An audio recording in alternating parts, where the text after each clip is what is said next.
Buy suits on Steam, 99 cents. Is not a great way of opening this dev talk. Now, I did say before I probably wouldn't be doing these, but that's usually more because the fact that there's really nothing to talk about going on in the gaming industry right now. And I'm not some kind of expert, but I feel like I'm pretty well known. I know the subject pretty well, enough to talk about it. So before I start on today's dev talk, I want to say, give a shout out to Manly Badass Hero with that strange encounter, unlikely encounter I met with him yesterday while I was at a little shop that sells games at a flea market.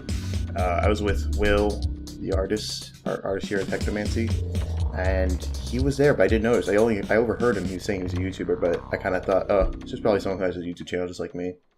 But no, it was actually him, and I was like, his voice is very familiar, and it was very nice talking to him. I actually really enjoyed talking. We talked to him mostly just about the future of Technomancy, what games we're working on right now, our team. Well, games, I guess. And the games we have planned. Except I didn't tell him about one, but that one is still barely even. It's just a thought. So anyway, today I'm going to be talking about video game preservation. I watched a video on it while I was taking a shit. I was just in the toilet, I was just watching this video, and it was. I kind of liked the video. I'll put the link in the description for anyone who wants to watch it. I recommend you all watch it just so you guys can understand where I'm coming from. But throughout this whole video, this guy has this tone, and I think I've seen a video kind of like this before, where they kind of had this tone we need to preserve video games, and it's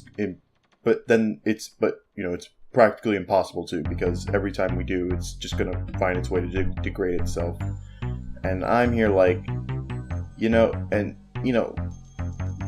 that's just the thing, is with physical media, we have, although CDs were told it could last for 2,000 years or something like that, they get scratched, they just, due to poor conditions, they can just rot. Laserdisc have a terrible, rotting issue. So preserving movies from Laserdisc is just, there's no need, because if the original movie's in another format, it's, better. But he made the argument that you're not having that same experience when you play it on a card, if you're playing on Laserdisc compared to a VHS or a Blu-ray or something. He wasn't talking about movies or anything. He mentioned movies in the beginning as an example, but I'm just mentioning this as an example that I can kind of relate to more. But so if I wanted to watch 2001: Space Odyssey and they had a Blu-ray release, and I remember seeing there was a Laserdisc copy, I would rather prefer watching the Blu-ray release mostly, because it's the same movie, it just looks better. And I get it, there's that experience of watching it on a Laserdisc, but that's not something you really would want to brag about, nor rather that's really important. People share experience, can share the experience differently. So if I play a Sega, Sonic 2 on my Genesis compared to an emulator, that's actually something he was kind of just saying, if you emulate it, it's not the same.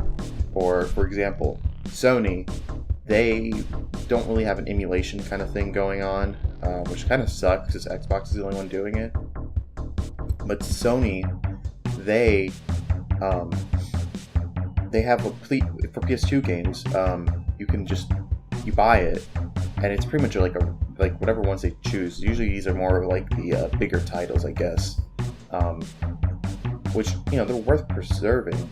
So something like Jak and Daxter or something, it may get an HD release, a re-release kind of thing. It's still the same PS2 game that you played. It's just upscaled to 1080p. It's being rendered in 1080p, not just that the thing is upscaled from 480 to 1080.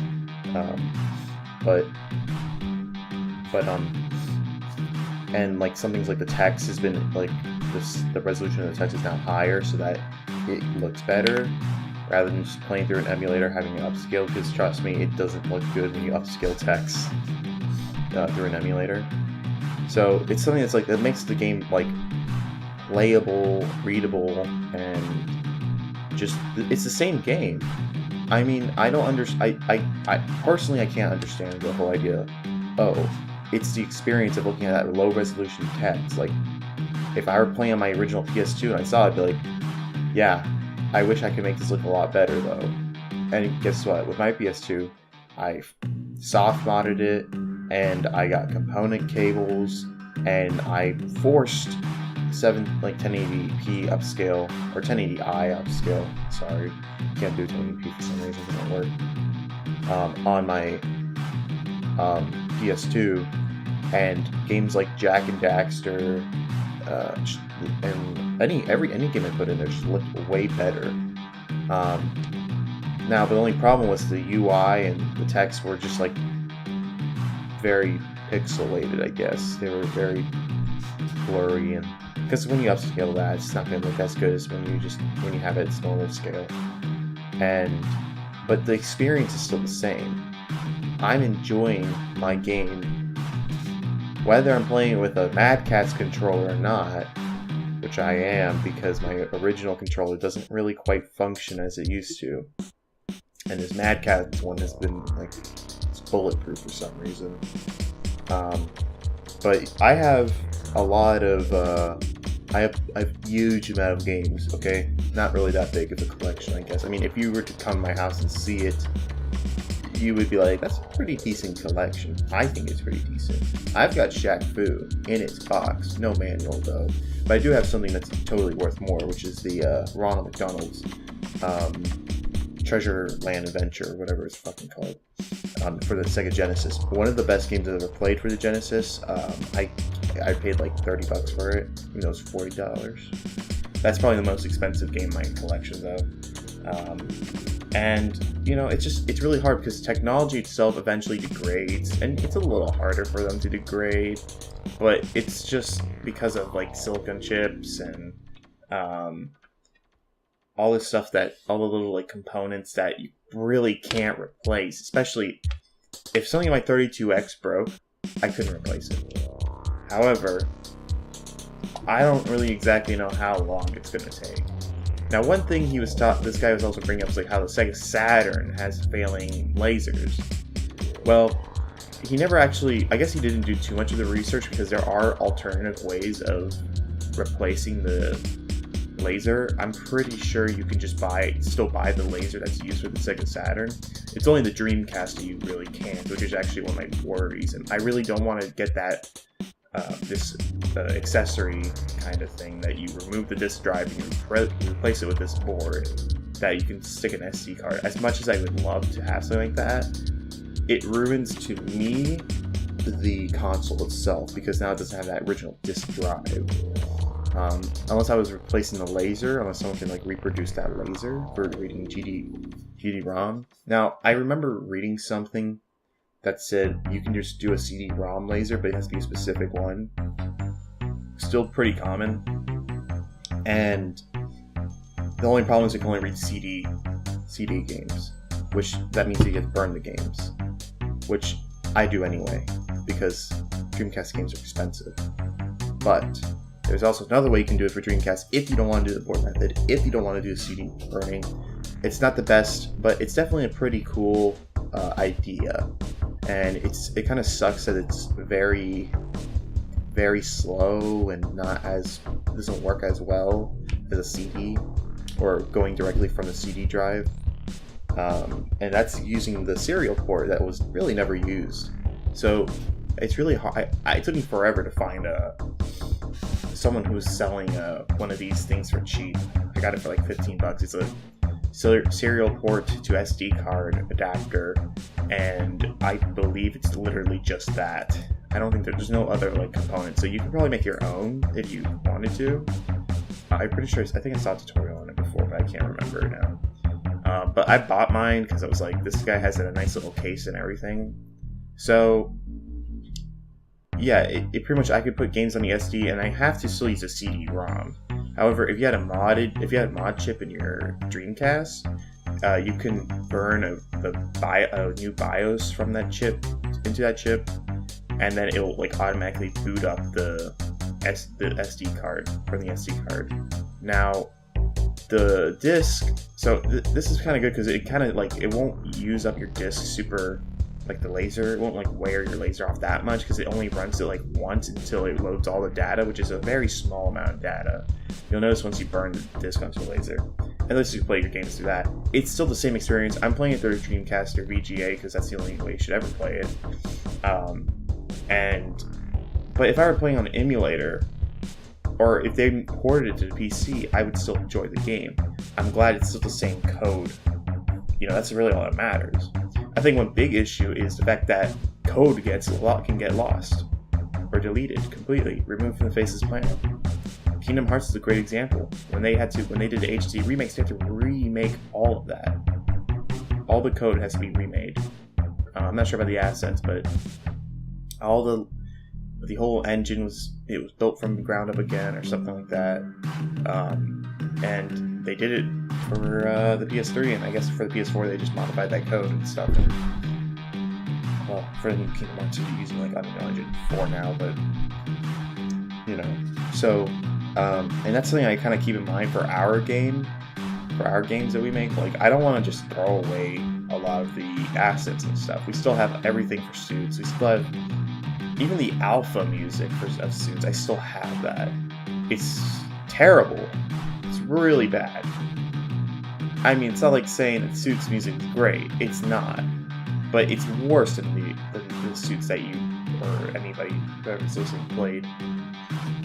We have the Zoopocalypse files for, would I release them? Would I make a build that shows how crappy this game was and unfinished it was for our 9 months in development? No. But maybe I should archive it as a video, and maybe I should release it, just so people can at least have it. But I'm not going to release any of the code or anything unless like I'm on my deathbed. I don't really care. Nobody's going to use anything unless someone actually takes that code and like tries to figure out what I was doing, and then just makes the topics actually good. But the assets and stuff, we have everything. It's all in our Dropbox too, so that's a good way of preserving.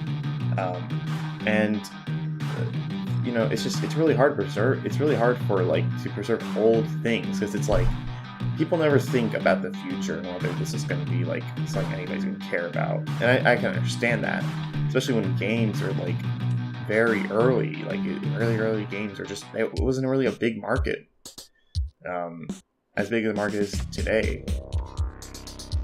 But also a problem today is we're doing everything digitally, and you can't really own it. You don't have ownership of that game because if the servers go down, you can't reinstall it. You can't, you can't really do much with it. I assume if you install things on your PS3 or something and PS3 services are down for good, then you can still play it. But it's not like good old games where it's like, oh, let me just go back here and just reinstall it. Nope. You're screwed, buddy. So PC's the only way I can think of. But also just like ROM dumping is a good way of preserving games. The code. I'm just trying to make the argument that it doesn't matter where you're playing it because your experience is not going to be the same. Like, my experience playing on a Genesis doesn't really make it that better. I mean, it makes it a little bit more inconvenient because I have to get a Genesis. I have to plug it in. Now, things about the Genesis, the only thing is I got the Genesis because I can appreciate the hardware of the Genesis. Not just the game, but like how things just work on it. Makes me just want to like appreciate everything that goes into it.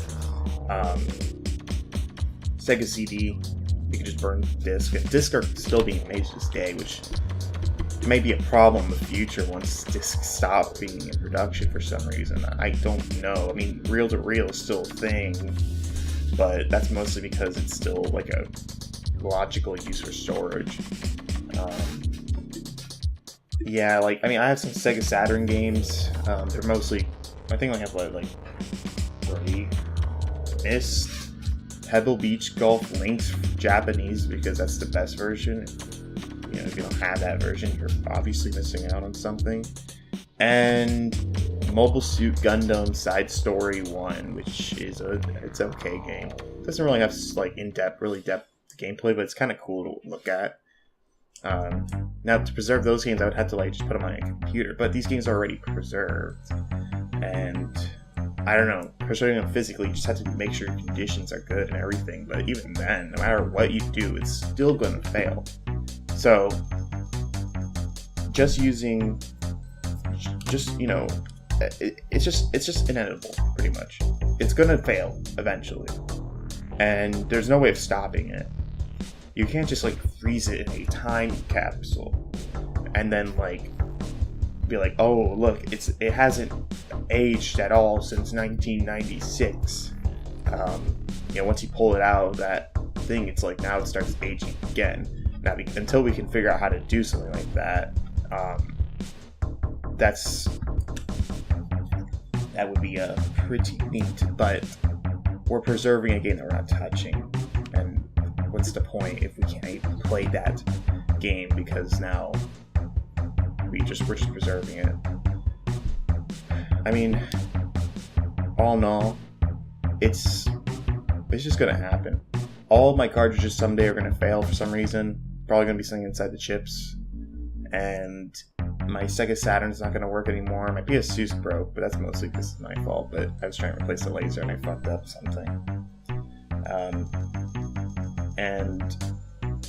Another thing, PS2, my fat PS2, you can put a hard drive in it and play games through there. It's super good. I'm not playing it through the original disc. Am I missing out on something? I don't think so.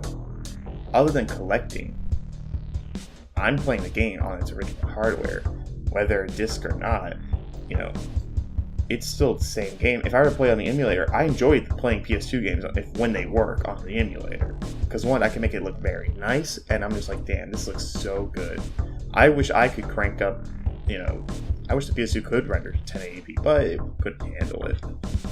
But the Xbox 360, can play Xbox original games and at a higher resolution. I'm like, this just enhances the experience. This doesn't actually hurt the experience. This isn't really good. Oh, but it's not like the original experience. What? The original experience for if I were playing in 2005 would have been like, whoa, this looks so cool. Halo looks so cool. Look at this. But then once I see it in like HD, I'm like, why was it saying that was cool when this is even better? That's not like, it's like, oh, man, remember the old wagon? Man, I miss wagons. We used to, we had a horse carriage and everything. What happened to the good old days? Now we just use these cars that claim to have horsepowers, but I don't see little horses in them. It's not really, I don't think it's really a good argument. It's just kind of a little, I don't know, smug, not smug. Like, I don't know how to put it. But it definitely just feels like a little, like, look at me. I played on the original one. I know how this experience. I remember how to blow into the cartridge, guys. None of you kids know how to do that, I'm the best at blowing. And yeah. But, I don't know. If you keep your stuff in good condition, in a good, not humid place, which is kind of easy, I guess, because I live in, Florida, so it's always hot and humid here. But, like, my cartridges in a nice air-conditioned room should last me forever. Like, and, even if they do die, you can always buy those cartridges that you put a little SD card and play everything on there. And just play it through your Genesis, because Genesis is probably not going to break. But if it does, you're screwed anyway, because you can't get chips to replace that. And I think, moral of the story is, there's nothing we can do. There's no hope for anything. We're screwed. Except for digital games. If you're a developer, or if you want to be one, you're listening, keep your code saved. Make multiple saved copies. I'm pretty sure I have Zoopocalypse and... Actually, I'm pretty sure all my old Game Maker games on like a flash drive. somewhere. I have a game that I made in high school, my sophomore year in high school, that's so bad, but I made it purposely bad because my teacher was like, oh, you guys gotta make an RPG game, and, well, I got an A for it because it's great.